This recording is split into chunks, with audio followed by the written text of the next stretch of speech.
Chapter 1. "Jane, don't you dare kill him!" Tamil's voice echoed in the dark woods around me as I barreled through the underbrush like a bull. I wasn't going to kill Seth Duggard, but when I got through with him, he'd wish I had. Which was only fitting since I was dressed as a Grim Reaper for Halloween. "Jane, he's not worth it! Leave him!" Tamil's voice was falling behind. I could imagine her hesitantly tiptoeing through the trees in her wispy fairy costume, her delicate wings shimmering in the moonlight. At least she stopped playing that annoying musical wand. But I wasn't about to stop now. Seth had kicked that poor kid hard enough to leave him writhing on the side of the road. Also, Seth could snatch some free candy. Well, I was going to get that kid's candy back and make Seth think twice about hurting anyone like that ever again. Seth's heavy feet pounded up ahead. He was gasping for air so bad I knew I'd catch him in no time, and it wouldn't be pretty when I did. "Jane, answer me!" Tamil's desperate voice held an edge of fear. I hesitated for a split second, glancing over my shoulder as I ran. My best friend was nowhere in sight. "Ow!" Seth's cry was close. He must have smacked himself in the face with a tree branch or something. I clenched my teeth and I doubled my speed. It was better if Tamil didn't see what was going to go down anyway. She'd never been good with blood. A moment later, the earth gave way beneath my feet, and I plunged down a steep slope, throwing back my weight as I skidded and scrambled to a juddering halt at the bottom. That explains Seth's shout of pain. Too bad I hadn't figured it out a little sooner. I got gingerly to my feet and realized I was now standing in the dried-up lake bed of Wyvern Lake. It wasn't a real lake, but a reservoir the owner had recently drained for renovations. It shone eerily in the moonlight, a barren desert smack in the middle of Sunshine and Simplicity's forested campgrounds. About 100 feet from where I stood, a small, pale figure limped across the flat, shadowy land as fast as he could, heading for the far side of the lake. Seth Duggard. Mom always said those who have the power to do something to right the wrongs of this world have a moral obligation to do so. Well, I, Jane Thornton, had the power to stop Seth cold in his tracks. Dad liked to describe me as solid, large bone structure, and meaty. Frankly, I'm an ox and I'm proud of it. At 5'11", I was the one girl who was bigger and taller than any boy in the entire 8th grade, and maybe the 9th grade too. Seth was so going down. I launched after him, pumping my legs. The lake's bottom was made up of a mixture of gravel and damp beach sand that shifted beneath my feet. The lingering stench of swampy wetness hovered over everything. My Grim Reaper hood slipped off as I ran. I didn't bother pulling it back up.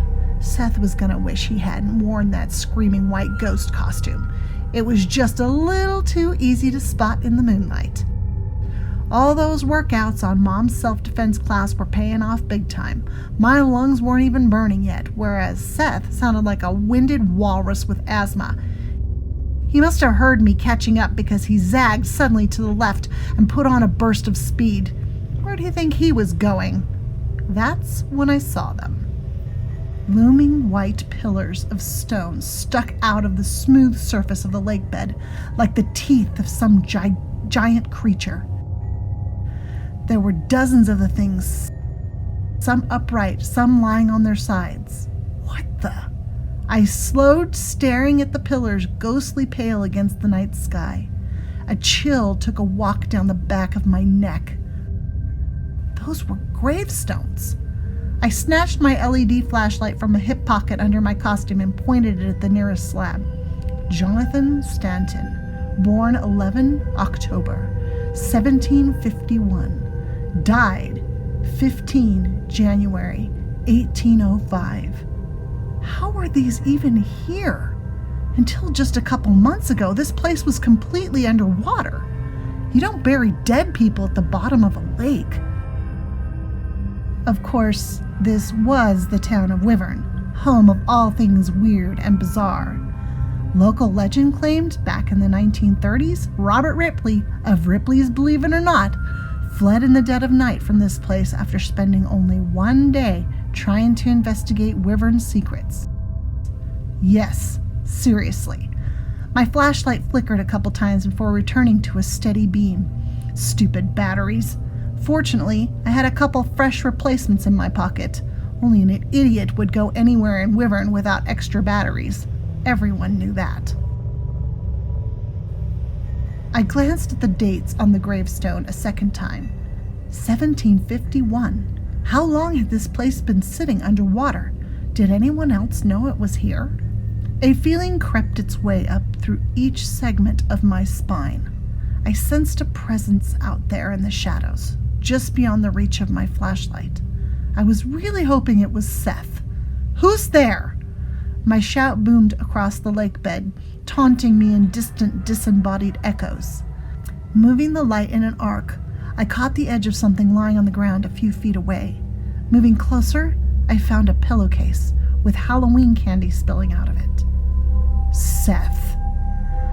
Flashing my light in a wide circle, I scanned the area for any sign of him.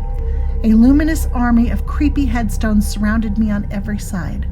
Was Seth hiding behind one of them? Because the place had been underwater for centuries, there were no trees or bushes growing here. None of the animals or insect noises I was used to hearing at night. The heavy stillness pressed in on my lungs, making it hard to breathe.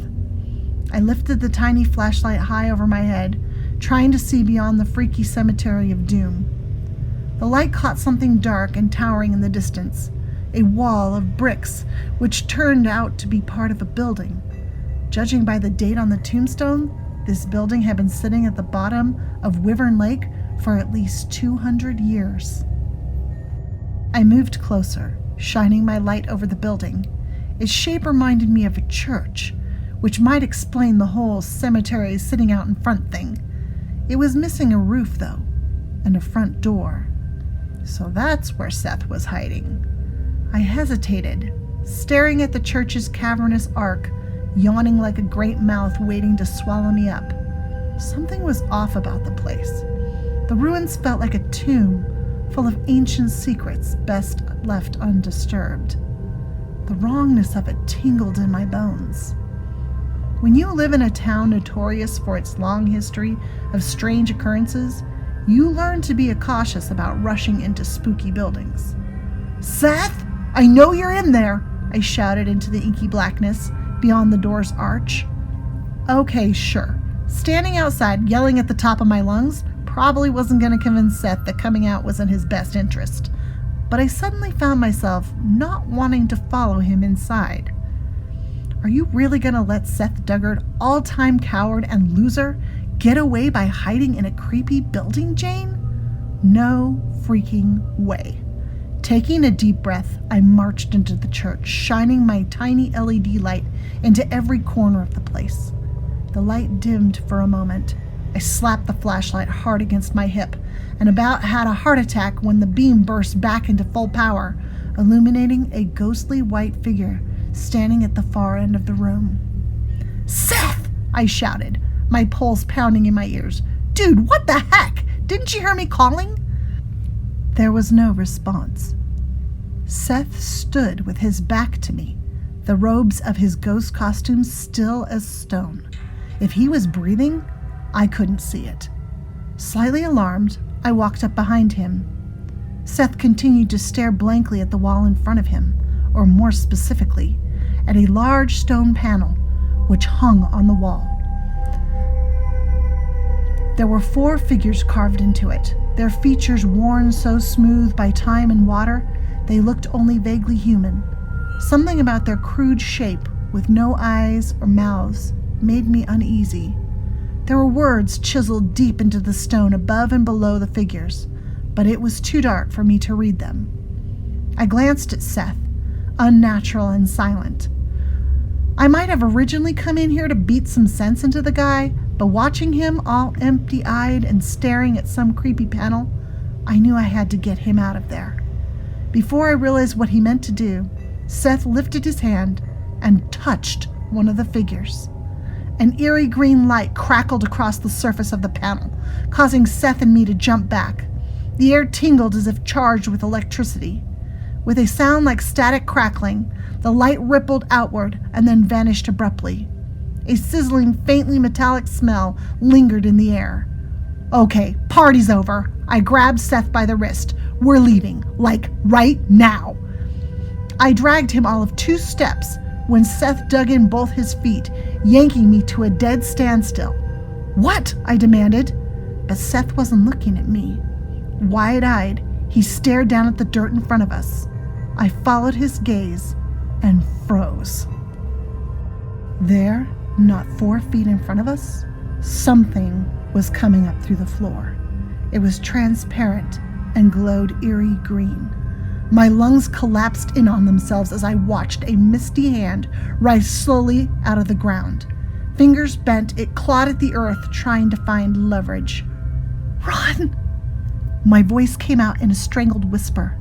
Yet neither Seth nor I moved a muscle as we watched a second glowing hand break suddenly from the ground. All 10 spectral fingers dug in, heaving what was ever under there upward with all its might. Something round and luminous popped partway through the dirt, casting a murky green light over everything. 2 empty eyes slid slowly into view, solid white and pupilless. They glared up at Seth and me, narrowing with anger. With its unnerving gaze locked firmly on us, a female specter clawed itself out of the ground, bit by bit. Its upper body slid into view, malevolent fingers raking at the ground as it inched closer.